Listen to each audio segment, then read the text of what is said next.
ស្រាស្រវឹងជាច្រើនឆ្នាំហើយនៅតែភ្លេចមិនបានឡើយអូនអើយបងនៅតែចាំបេះដូងរងគ្រូបងជាមនុស្សមានកម្មបងភ្លេចតែបងនៅចាំផឹកផ្ដាំជាលើកចុងក្រោយសូមផឹកថ្ងៃនេះស្រវឹងជាលើកចុងក្រោយ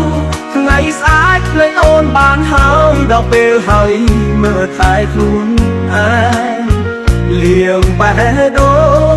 បើចិត្តទទួលញ៉ាំផ្សេងឈប់ផឹកស្រាធ្វើបាបខ្លួនឯងសូមផឹកជាលើកចុងក្រោ